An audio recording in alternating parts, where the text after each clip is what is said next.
fariseísmo contemporâneo, né? O que é isso? Os fariseus, que é o quê? Pessoas que sabem sem viver nada.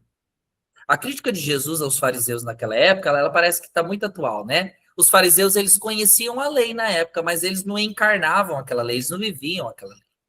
Então, hoje a gente ainda corre um pouco esse risco. Tem muito discurso aí sobre reforma íntima, mas pouca prática. Tem discursos de tolerância, mas quando acontece o erro, a intolerância ela aparece. Muita exigência e cobrança com as outras pessoas, que isso causa até um desconforto para a gente mesmo. E pouquíssima vigilância de si mesmo. Então, a gente tem que prestar atenção. No mundo agora que já está de regeneração, lembra que eu expliquei para vocês? Quando o mal já não é mais admirado, né? O mundo que está nesse campo de regeneração, ele não vai ser habitado, gente, por espírito perfeito, mas por espíritos eticamente comprometidos com o bem, mesmo ainda imperfeitos, porque tem que aprender. Inclusive, eu escutei esses termos em uma palestra que eu fiquei chocado, que uma pessoa falou do mundo de regeneração, que os espíritos vão ser evoluídos e tal. Cara, nós somos evoluídos e até um ponto. Mas a gente não pode acreditar que o mundo de regeneração ele é um mundo para espíritos perfeitos. Não, isso era crística. Mas o mundo de regeneração são para espíritos eticamente comprometidos com o bem, né? Então a gente precisa pensar nisso daí, tá? E como que eu vou me comprometer? Com essa pacificação interior. Eu tenho que entrar em acordo, né, com o meu adversário, que sou eu mesmo e depois com o próximo. Então Jesus, ele amplia esse conceito de violência, tá? Não basta não matar. Não é só não matar. É preciso não cultivar o ódio. Deu para entender? Não basta não matar. É preciso não cultivar o ódio. Isso se relaciona diretamente com a lei da responsabilidade espiritual e do amor. Pensamentos de ira que nos ligam a espíritos ainda perturbados, isso acaba perpetuando ciclos de conflito na nossa casa, na nossa vivência e na nossa consciência coletiva. Então, no mundo atual, o maior campo de batalha, gente, não é mais o físico, é o emocional e o ideológico. A psicologia está aí para nos comprovar isso. Então, a gente tem que entrar em acordo com o adversário que existe em nós e com o próximo. O que isso significa? Eu preciso ter leitura, estudo, desenvolvimento para eu me desarmar por dentro. Mesmo quando o outro permanece armado. Para isso nos levar a uma conclusão, né? Que a regeneração ela vai começar onde a luz, no fundo, encontra coragem para se manifestar. Então, colocar a candeia no velador ou no alqueire é viver o evangelho sem alarde. Não precisa ninguém saber. Você vai lá e você vive o evangelho. Amar sem ingenuidade, né? Aquele amor ingênuo, adolescente, infantil, né?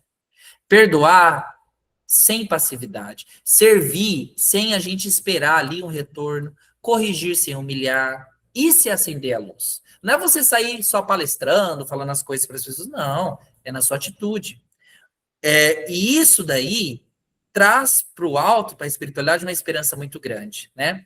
Não porque nós estamos buscando ser perfeitos, mas porque eles já nos ofereceram as ferramentas e nós estamos usando essas ferramentas para que a gente se torne pessoas melhores.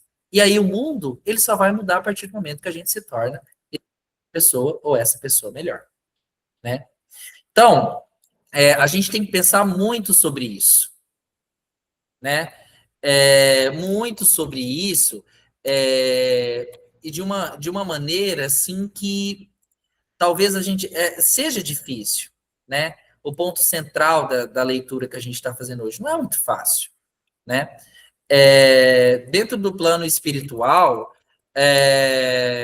a gente precisa visualizar que algumas coisas têm pontos chaves, né, para a gente analisar.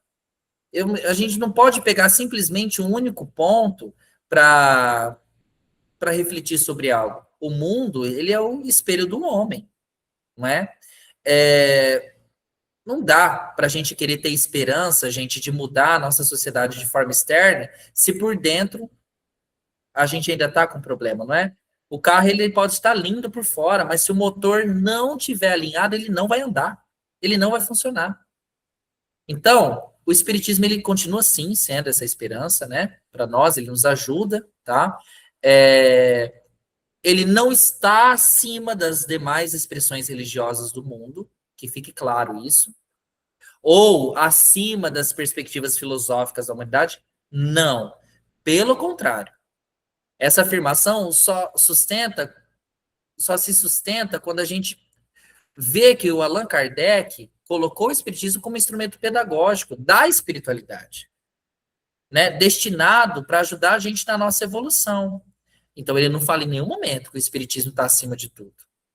A grandeza do espiritismo, inclusive, nos ajudar até essa direção, de seguir diante de tudo que eu falei, que eu acho que a gente vai precisar ver de novo, né, essa aula que eu estou falando aqui, não está em ser uma obra acabada, mas a gente assumir, né, que ela exige um acompanhamento de progresso para a gente evoluir. Porque o Allan Kardec ele foi muito claro, né, que a doutrina espírita ela não se fecha ao conhecimento, mas ela se abre à verdade onde quer que essa verdade ela se apresente. Então, essa postura ela rompe totalmente com aquela lógica dogmática das religiões em sua grande parte e vai revelar um princípio essencial, que o espiritismo ele não salva por si mesmo as pessoas, ele não vai salvar as pessoas. Ele vai ajudar que o homem racionalize a sua própria educação espiritual para que ele se transforme. E é nesse ponto que se encontra a razão, porque ele permanece vivo até hoje. Não porque ele vai oferecer soluções ou promessas imediatas, né? Mas porque ele vai entregar no indivíduo uma ferramenta necessária para ele compreender em si mesmo, assumir suas responsabilidades, seus atos e escolher conscientemente viver melhor. A reencarnação, a lei de causa e efeito, a comunicabilidade dos espíritos pela mediunidade, o conhecimento das leis divinas. Gente, nada disso é um fim em si mesmo. Tudo isso são recursos educativos que vão conduzir, né, o espírito a essa maturidade espiritual. Então, por que eu estou dizendo isso daí? A frustração de muitos diante, porque a gente fica frustrado, só para encerrar o estudo. A frustração de muitos diante da lentidão das transformações sociais, a gente fica, às vezes, fala, meu Deus, que absurdo, né? Mas essa frustração, ela nasce justamente porque, às vezes, a gente espera que a doutrina e a espiritualidade produza efeitos imediatos sem que haja uma correspondência no esforço íntimo dos próprios indivíduos, inclusive nós. Às vezes a gente pede, mas a gente não se esforça. Aí não tem resultado, a gente se frustra. Não, peraí. O mundo de regeneração que está vindo, né, ele não se inaugura por decreto, nem por adesão formal a uma crença, a uma atitude X. Ele vai surgindo pelo amadurecimento progressivo dessa nossa consciência. E ele começa quando o mal deixa de ser justificado, quando a violência deixa de ser admirada e quando o amor ele passa a não ser mais idealizado, mas a orientar, ainda que timidamente, as decisões cotidianas do nosso dia a dia. Então, eu acho que esse estudo de hoje serve para a gente ver, né, que a gente precisa, né, de uma certa forma, assumir essa consciência, essa responsabilidade e esse sentir direcionamento. O mundo nosso interior e o exterior, ele só vai mudar quando a gente ultrapassar algumas coisas.